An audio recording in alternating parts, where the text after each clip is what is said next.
Hi everyone, here's the Book Chemist once again, and this is a video about my favorite 20 books, the 20 best books I read in 2018. You know the drill, I'm going to rank them because that's just who I am. Don't take the video too seriously, do take it as a list of 20 books which I thought were really very good and that I would definitely recommend. Some of these to everyone, some of these to the right readers. In the description box you're going to find links to each review I filmed for most of these books, in case you're interested in any of them. These are most of the books, I'm going to talk about them in a second. As always, I'm not going to consider rereadings for this video. If I had the New York Trilogy by Paul Auster would have definitely made the top 20. I'm not too sure about Gravity's Rainbow, which I've been rereading in the second half of the year, together with you guys through a rather long reading project. In many ways, it would have deserved to be number 1 in this video, but in some other ways, I maybe would have put it like number 20, just to piss some people off.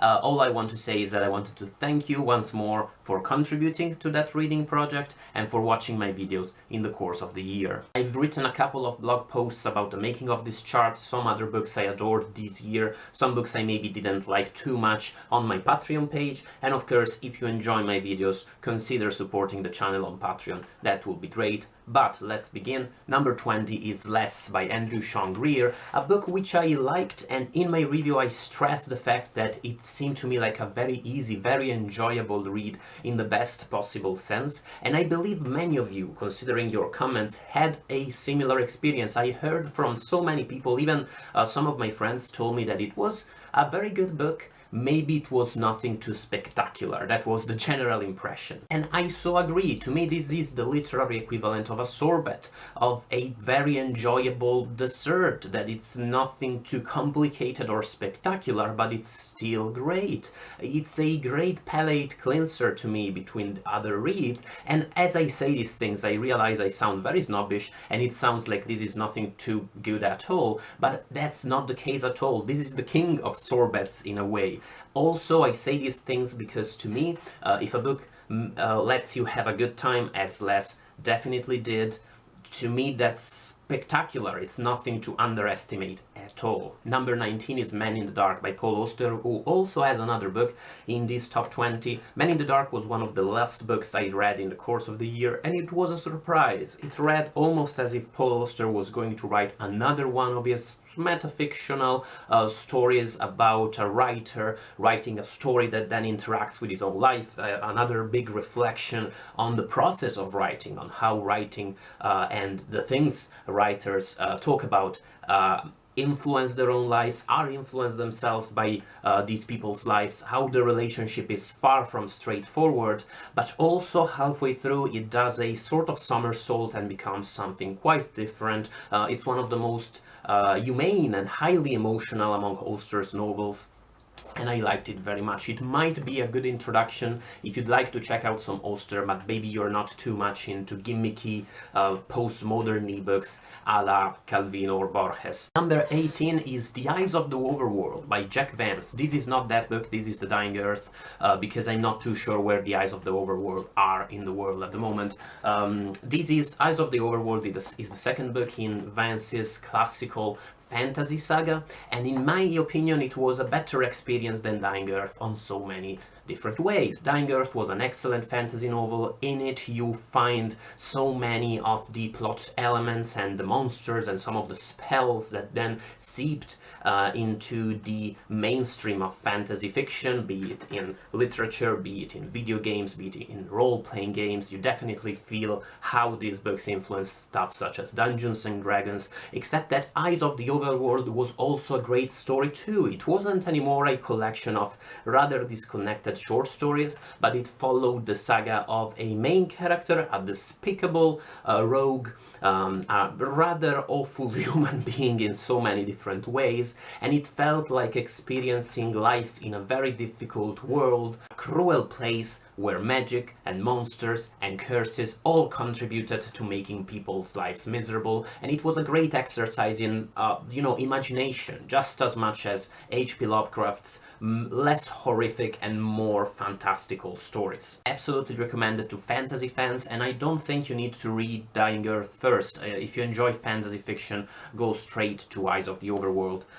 Number 17 is The Golden State by Lydia Kiesling, the first of, I believe, 3 debut novels I'm going to include in these top 20, and if less, was a quintessentially easy and enjoyable book. Golden State feels very difficult instead. At first, it almost have that basic difficulty you encounter in some modernist texts, some Virginia Woolf, stuff such as Joyce's Ulysses, or even The Portrait up to a certain point, except that after, if you pull through the first 50 pages maybe, you get in sync with the way this narrator works, and you understand how the novel's narration is made to express the terrible frustration and the dreadful state of mind this person is in, and casts a beautiful light on the very difficult moment this person is living. This is a brutally honest book that deals with very difficult topics, with being a single, let's say, mother, with dealing with a difficult, terrifying political climate, without just relying on rage, without just being, yeah, everything is going to shit, but by doing something about the situation instead. It's a hell of an achievement for a debut novel. It's quite a difficult feat Kiesling managed to pull off, and I can't wait to read more by her. I really like this book. If you want a challenge, read The Golden State. Number 16 is The Reluctant Fundamentalist, another surprise from late in the year, and very much up my alley in terms of how its plot is structured, how the frame narrative interacts with the main story you read, and how it keeps you beautifully hooked by creating this very mysterious, very fascinating narrator. You're never quite sure what his relationship with his addressee actually is, and that's beautiful. You can read this book as being constantly threatening. There's an aura of threat underlying this story that is great, but maybe it's only in your head because you're prejudiced, or maybe it's not. It's a rather hard-hitting book that makes you look at some recent historical events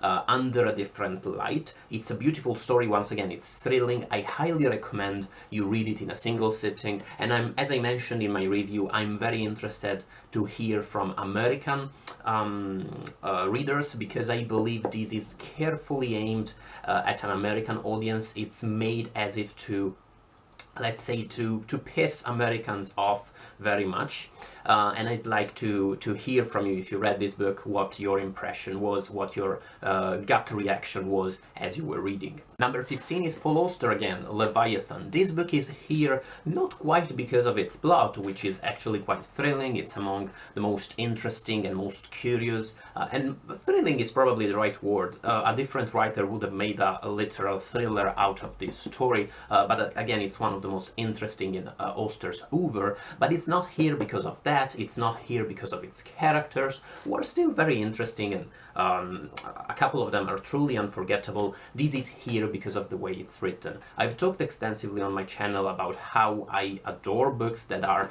told rather than shown. I like telling. I like writers who begin their stories by spending a couple of pages letting you know that they're going to tell you a story, and that it's important, and you hear it because of certain reasons, and that maybe something hideous will happen once you finish their manuscript. And this is very much that type of book. In the Paul Auster spectrum between gimmicky and genuine, that goes from the New York Trilogy, say, to stuff such as Oracle Knight or Man in the Dark, I believe this book is sort of halfway through. If you're an Auster fan, you shouldn't miss Leviathan. Number 14 is another debut novel, The Pisces by Melissa Broder, a book that was marketed sort of as erotica, but that, I mean, it could have just been marketed as your average novel.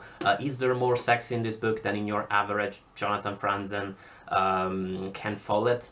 Yes, but not too much. The most memorable thing about this novel is that, for all that it deals extensively with sex, by the way, with a monster, incidentally, the sex scenes in it are every bit as memorable as some of its reflections, some of its main characters' disadventures as she copes with this difficult moment in her life. She's clearly going through a sort of breakdown, but a slow burning one. Especially in the first half of the book, she is clearly depressed, but it's never too clear exactly how depressed she is, and there are so many hilarious, unforgettable scenes in here. And I say hilarious, but you could read them equally as cringeworthy. And that beautiful balance here, where you're never quite sure whether you're supposed to feel terrible for this person or read alongside her. That's one of the most beautiful things about this book and what makes it so engaging. Also because when the book wants to be hard-hitting, it knows how to do that. This is not one of those books where you get to make fun of a difficult situation and, you know, just laugh at it. It actually makes you reflect about this difficult moment in this person's life. It makes you engage with her darkest thoughts and darkest feelings, and it has a great plot on top of that, and a beautiful, surprising ending that I really liked a lot. I definitely recommend the Pisces if you're even just a tiny bit interested in the concept. For the next book in the chart, number 13, I'm actually going to move on to a very special guest. It's still me. Who are you expecting? Gun with Occasional Music is supposedly Lethem's debut novel, although he has written a very interesting and curious article about the bizarre and problematic concept of the debut novel. I'll put a link to that article in the description box. It's a great read. It gives you lots of insight into both Lethem as a writer and the writing process in general, but still, Gun with Occasional Music has that type of ambitiousness and scope you encounter often in debut novels, in first novels. There is that idea around that debut novels are peculiar because whereas other novels, second, third novels, maybe a writer has spent 1, 2, 3 years on them, in a sense that writer has spent their whole life on their debut novel, their whole life leading up to that book. And you can definitely feel the influence of Lethem's youthful readings in this book. You feel the influence of science fiction, especially science fiction a la, say, Philip Dick, J.G. Ballard, which questions social norms, presents these nightmarish visions of societies that are not too far away from our own. You also, of course, feel the influence of hardboiled detective fiction. Raymond Chandler's style is clearly present here. You feel Lethem's cinematic kind of view in the way it presents his scenes. You feel how he tries to foresee the future of society and the evolution of morals in this supposedly horrific future, but also at the same time he has this sort of nihilistic view on events, and also he has a thing for talking animals. There are lots of talking animals in here. Number 12 is yet another debut novel, Lisa Halliday's Asymmetry. In my review I compared this book to Ayelet Waldman's Love and Treasure, which was my favorite book from 2017, and I believe the comparison still stands, both in the quality of the writing and in the honesty of it, and how hard-hitting it is, how emotionally powerful this book is, and in the beautiful literary game it plays. And I don't want to spoil that game to you. Let's just say that this is 2 books worth of a great debut novel. Lots has been written about a few autobiographical facts concerning Halliday's past. Very little has been written about the fact that Lisa Halliday is actually Lisa Kudrow. But the thing that strikes me the most about Asymmetry is that it almost reads like the book of a very talented writer writing a debut novel, like engineering a novel to look like a debut novel. In this sense, this almost reads like a study of the debut novel as a type. It's beautiful, it plays a lot of games. I'd like to reread it and to reflect more and to look more into the text for signs of that type of engineering, of that type of self-consciousness on Halliday's part. I definitely recommend this novel. There's so many great books this year. As She Climbed Across the Table is engaged in a perennial struggle, at least in my mind, with Gun with Occasional Music for the title of the best among Lethem's early novels. This is a science fiction novel that takes a pretend scientific discovery, the discovery of this tear in the texture of reality, sort of, in order to engage in a discussion of character. These, among Lethem's early novels, novels, this is the one that focuses on characters the most, especially on the main character and narrator, on how he loves his ex-girlfriend, and on the occasionally bad things he does because of the feelings he still has for her. It's also a campus novel. It's set at a university, and it does feel like a bit of a microcosm. I almost imagine it as being set on a stage with all these small scenes and these interactions between characters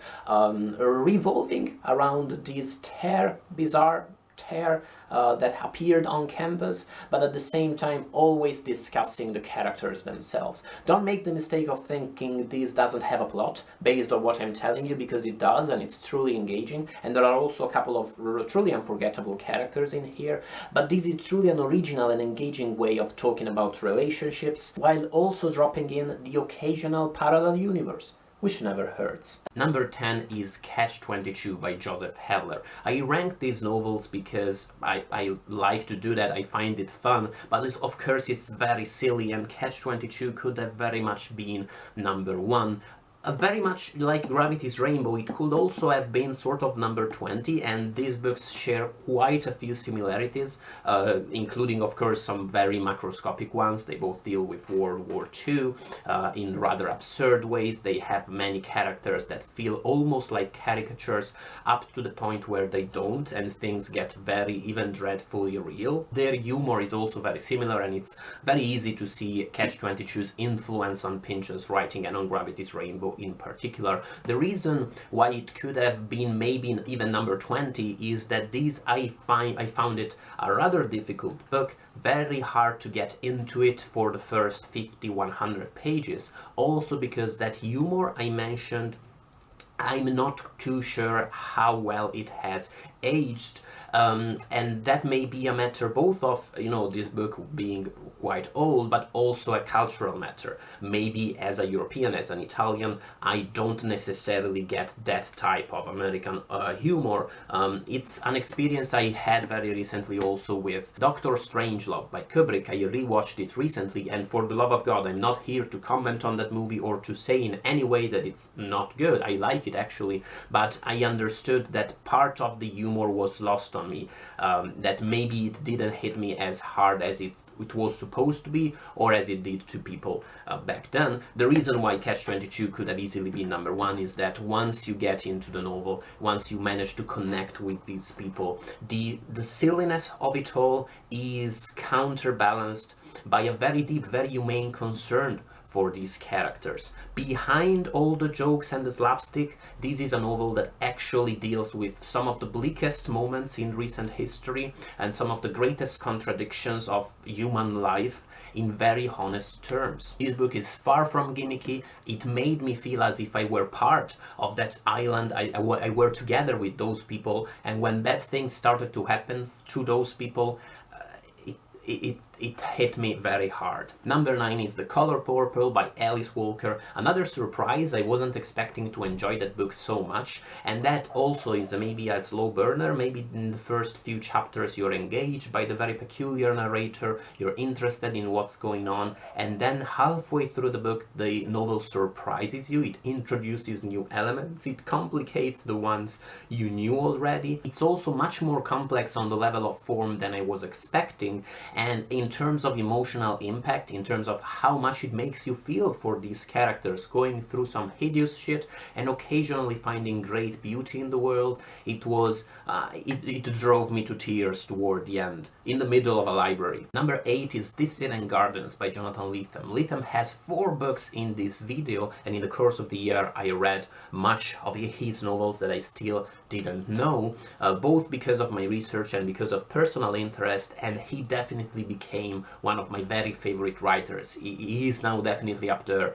with people such as Michael Chabon, Thomas Pynchon, H.P. Lovecraft, Umberto Eco, the writers I like very much, the ones I consider my very favorite. And Dissident Gardens is very much a twin novel, as I see it, together with Chronic City, which is coming up later in the video. Chronic City is a very inward-looking novel, a very introverted one, about people who are deeply concerned with culture, with their own personal passions and manias, and who spend their life inside apartments in Manhattan, whereas Dissident Gardens is a very outward-looking, a very choral and communal novel. Even in its title, it deals with this sort of utopic community in Queens, with the hopes of American socialism, both in very specific political terms and as a sort of broader ideal that maybe still survives in America in different forms,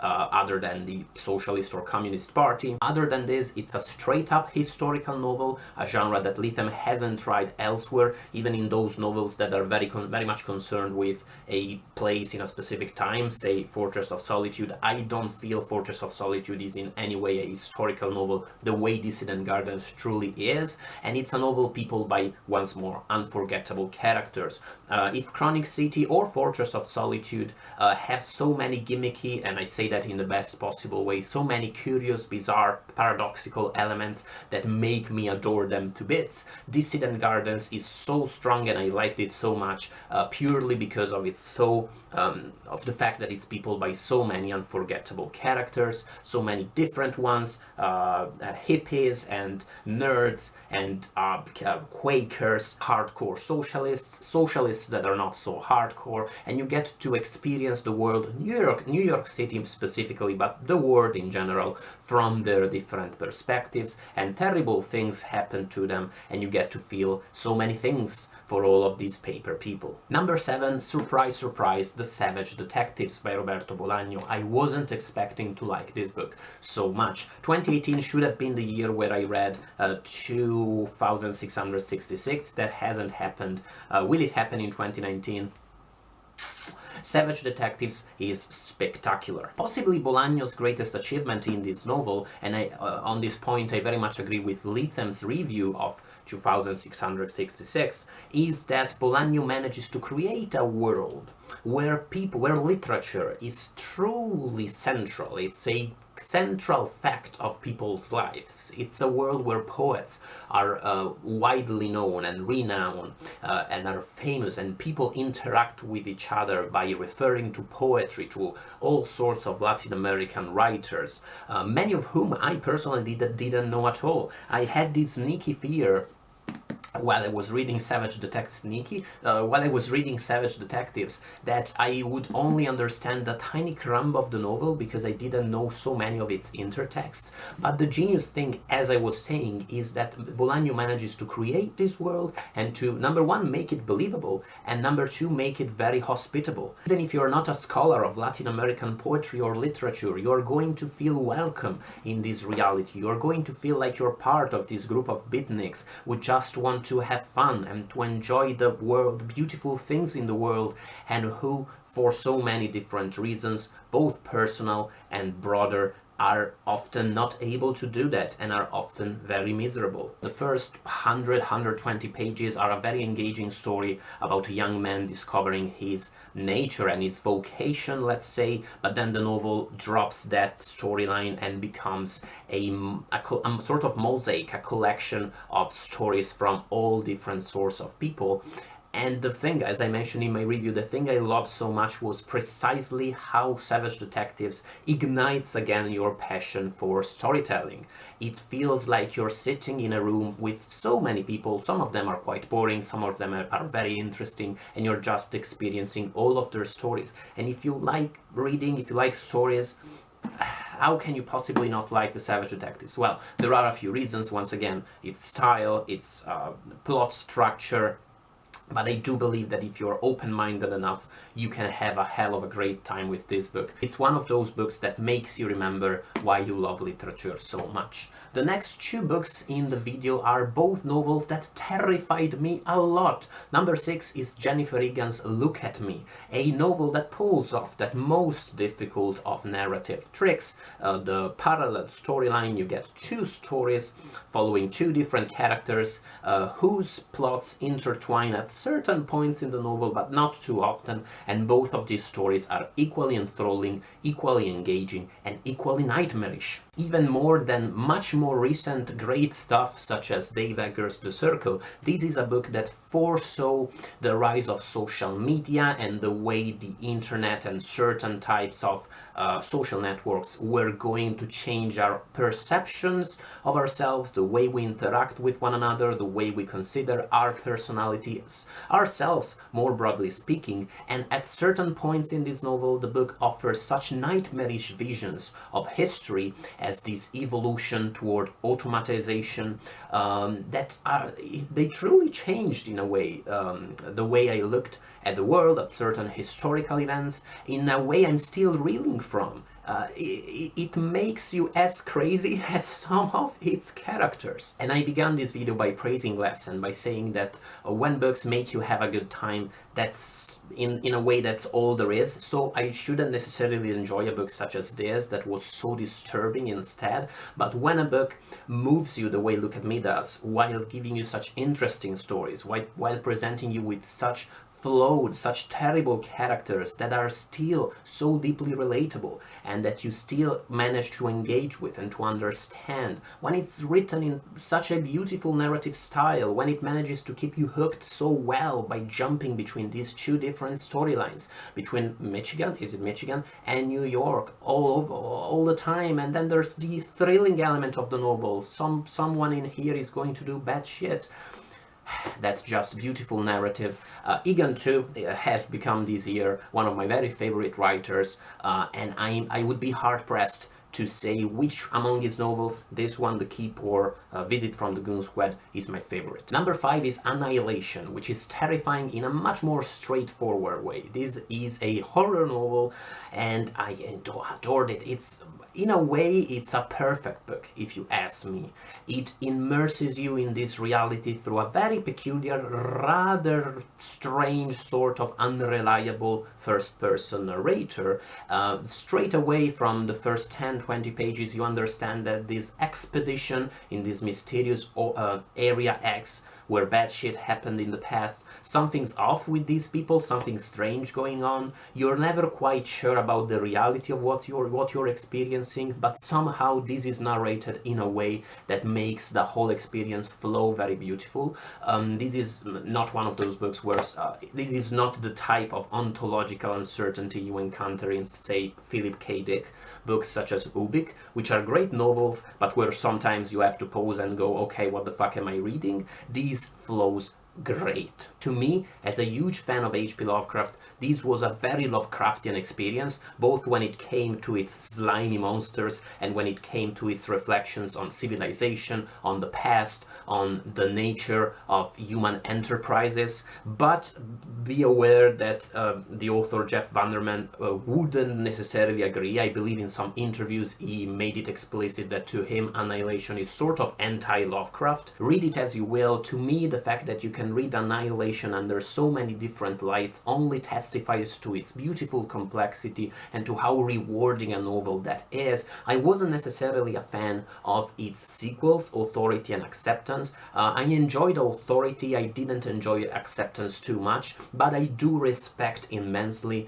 that in volume 2 and 3 in this series, VanderMeer didn't just rewrite Annihilation all over again, but it did something completely different, and that's praiseworthy for sure. Number 4 is a book I already mentioned. Jonathan Lethem's Chronic City may very well be possibly even his best work. It's very difficult for me to decide which of Lethem's novels between this one, Fortress of Solitude, maybe Borderless Brooklyn 2, which one I would say is the best, because they all do their own thing. And this book also carries on Lethem's concern with science fiction, the kind of science fiction that blurs ontological barriers. Just as Annihilation, also on this list, this is a book where occasionally it becomes difficult to understand exactly in what world things are happening, exactly how much you should trust this narrator, exactly how clear a grasp on the situation you have, even when you thought that the narrative was quite straightforward. Besides all of these concerns about the existence of this mysterious New York City, where tigers roam the streets and cause disruptions to subway lines, besides all that, this is the story of a friendship between two great characters, between a washed-up main character and this peculiar former critic who spends most of his life between his home, his apartment, and a burger parlor down the street. I guess the word I'm looking for is cozy. Being inside this book feels like being inside this critic's apartment, surrounded by DVDs and knickknacks and books, by all the culture that Lethem references, as he's used to doing, and by the culture that this critic has surrounded himself in, he lives constantly in. And Lethem is brilliant at creating this sort of safe environment and cozy environment, and also at taking it away at the right moment. Number 3 is My Brilliant Friend by Elena Ferrante, and this first, the novels on the podium, all of them could have been number 1, and these might have been the most enjoyable reading experience I had in the course of the year. All of these are books I would recommend, some of them only to certain people, say maybe not everyone will enjoy Savage Detectives, maybe some people will find less too easy. But My Brilliant Friend is the one book I would recommend to everyone, either whether you are a hardcore reader, whether you're just looking for an enjoyable reading experience. Because of the way it is written, because of its scope, this book has the heft of a 19th century realist novel, and it manages to do that beautiful thing that literature does, which is to show you how people's experiences are both universal and quintessentially specific. This is a book about growing up, about being a children and then reaching that awkward age where you're not quite a children anymore, but you're not really an adult, and everything looks so difficult and you don't understand the world all of a sudden, and you discover all these new horrible things, and your personality changes according to this, and maybe some of your friends are not your friends anymore and people start acting weird, and I'm certain all of us will find lots of relatable facts about the main character's experience in My Brilliant Friend. But this is also a book quintessentially about Naples in the 1950s, about the poorest parts of town, the way they interacted with the richer sides of Naples, and the way life was structured at that time. In this sense, this novel captures that city beautifully and lets you reflect on whether maybe your own part of the world works in a similar way, how much has changed since then. I'm saying this novel reads beautifully, I'm comparing it to 19th century realism, but that is not to say that this is the book of a writer who is unaware of contemporary literature, far from it. And in certain passages of this novel, especially concerning the character of Lila, you find some borderline metafictional reflections, some complications of the novel's ontology, some maybe even fantastical elements that are just the icing on the cake. Are they there to complicate the novel's status? Are they there because they are a reflection of the way the narrator sees the world, or the way Lila sees the world?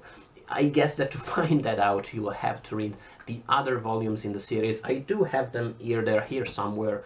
They were a Christmas present. Unfortunately, I'm not sure how soon I'll be able to do that. Hopefully in the summer. Number 2, but again, it's basically number 1.5. Cloud Atlas by David Mitchell. What a towering achievement, what an amazing book. Basically 6 great novels, all compressed in a single book, all interacting with one another in beautiful, engaging, thrilling ways. I can't wait to reread this book, but at the same time, it was such a heartbreaking experience.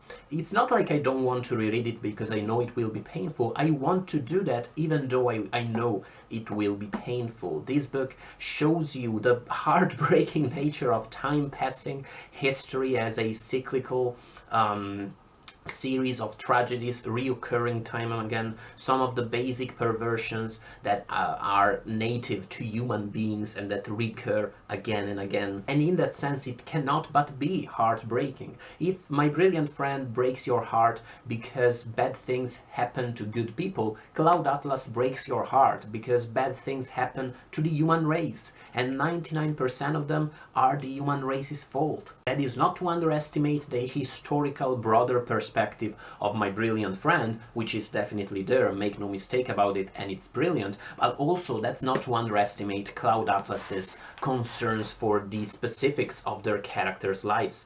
The 6 main characters in here are all flawed and terrible and beautiful in different ways. All of their lives are so interesting and fascinating, both whether they are rather mundane, whether you're reading about a book editor living in present-day London, but whether you're reading about some futuristic, primitive sort of caveman, it's always going to be enthralling and you're always going to be so addicted. Also because none of these lives is going to be normal. Mitchell is one hell of a writer. It's simply impossible how many good plots he managed to pack in a single book, how many twists, how many heartbreaking turns of events. I find it very difficult, as you've noticed from the video, to talk about this book for more than 30 seconds without hyperventilating and having to edit parts out.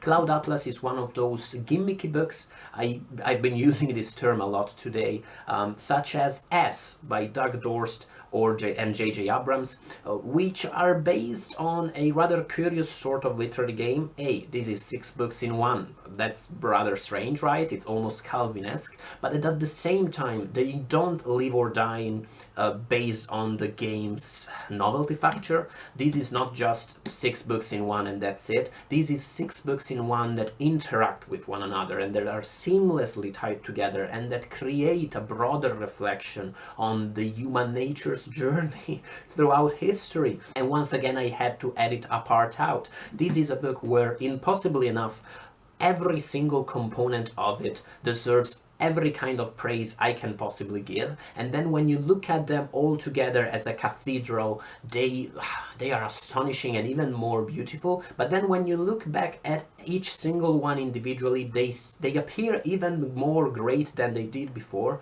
It's a paradox and it works. Once more, it's not necessarily everybody's book. You have to be prepared to this type of experience. It's going to be challenging to have to start a new 6 times throughout the novel, but if you manage to put that very little effort into Cloud Atlas, well, I've just told you. Now, this was an extremely lucky year for me because I read an incredible amount of excellent novels, but this book, Foucault's Pendulum by Umberto Eco, was on a whole different level. It's very difficult for me to give you a snippet of a review to make you interested in this book, as I'm doing with the others, because this is very much the kind of book that many readers will find unpalatable. Many critics in Italy too believe Umberto Eco can't write novels, for whatever reason, and this is a book where the first 80 pages are only just kind of mysterious exposition that takes you immediately at the heart of the action and features some cryptic reflections on or obscure and arcane knowledge that don't necessarily make sense at first. You know something terrible has been happening to the main character and to his friends, but you don't quite know what is. There are some mysteries here, but it's difficult to wrap your head around them until the narrative goes back in time and takes you back at the beginning of this story and things start to make sense. And to appreciate Foucault's Pendulum, you have to be comfortable with that kind of writing, with writing that does a lot of telling and occasionally forgets about showing, forgets about scene setting, and it's just made through the main character's reflections and through dialogue. So much of this book is just sheer dialogue. It's just Italian intellectuals discussing history and philosophy and mysteries with one another and poking fun at one another. And if this sounds boring to you, I would probably still urge you to give Foucault's Pendulum a try, because the world this book summons, it's so beautiful and so complex and so so engaging. This is another one of those books that it's such a pleasure to immerse yourself in. You come to know these characters, just as with Chronic City, where it feels as if you're part of that small group of friends. Here too, it's almost as if you're part of this small publishing house and you're there swapping shit with Cosmon and Belbo and Diota Levi. This book is filled with great historical reflection. It draws beautiful parallels between different eras of history, and it will make you look at the contemporary world under a new light. It's steeped in history the way The Name of the Rose is, but whereas The Name of the Rose, to my experience at least, may be a bit overwhelming, it's clearly the work of someone who knows their shit and maybe is a bit too steeped in it. Foucault's Pendulum is always engaging when it comes to its historical reflections. It's people with amazing characters. It's an impossibly great historical and mystery thriller. Lots of parallels have been drawn between Foucault's Pendulum and the Da Vinci Code. Most notably by Eco himself, but comparing the Da Vinci Code is like the church down your street. Foucault's Pendulum is like the Duomo in Milan. And finally, and possibly most importantly, Foucault's Pendulum is a book that gives you an engaging and amazing story, in order also, at least partially, to teach you about the dangers of escapism, the dangers of getting caught in certain types of narrative, in certain types of games. In this sense, it does the same thing that many other great novels try to do, and do successfully. Stuff such as Infinite Jest, stuff such as Gravity's Rainbow, except that Foucault's Pendulum does that in a way that is more engaging, in my opinion. It's much less punishing on the reader, and it's a way that doesn't at all make fun of the reader. Because this is clearly the work of someone, both as a narrator and as an author, I believe, who understands the fascination of that world, of getting caught in a world of stories, in a world of words, but is still willing to be brave enough to understand the dangers lying there. This is not a cruel book at any point, but it's an incredibly rewarding experience. And that's it. These are the 20 books I liked the most from 2018. As an Italian who studies and does research on contemporary American literature, it's very curious to me to see that among the top 3 novels I read this year, 2 of them are contemporary Italian novels. That's the kind of thing that makes you reconsider your life choices. And even David Mitchell, he's British, actually, even though I do believe, for what I know about contemporary British fiction, I believe Mitchell is one of the most American-leaning writers in Britain today. And when it comes to these novels, I'm left wondering whether it's the fact I like them so much is also due to a sort of cultural tourism. What I mean is whether I enjoyed these books so much because they offered a certain novelty element, because they're different from the sort of thing I usually read. I don't believe that's the case with Echo. I just believe that Foucault's Pendulum is simply the book for me. I adored the way it was told. Several of its key reflections interested me personally very much. I loved its characters, its setting, its dialogues, its humor. It might have been the case with My Brilliant Friend, because that's not necessarily the type of book I usually read. It's the same kind of phenomenon by which sometimes you visit a foreign country, not always, but sometimes, and you are completely in awe of everything, and you believe you'd love to live there, but then maybe if you actually live there, you wouldn't like it too much. And I'm not saying this at all to take anything away from Ferrante's novel, which is an incredible achievement. I'm saying this in order to understand myself as a reader, and to do that maybe in ways that could be useful to you guys too. So I guess my final question for the video is, did you enjoy certain novels in the course of the year that were maybe outside your usual reading habits? Maybe they came from cultures you hadn't read, or maybe they came from certain moments in history you usually don't read too much. Let me know in the comments below. More broadly speaking, let me know about your favorite books from 2018, and thank you again for watching all my videos in the course of the year. Bye guys.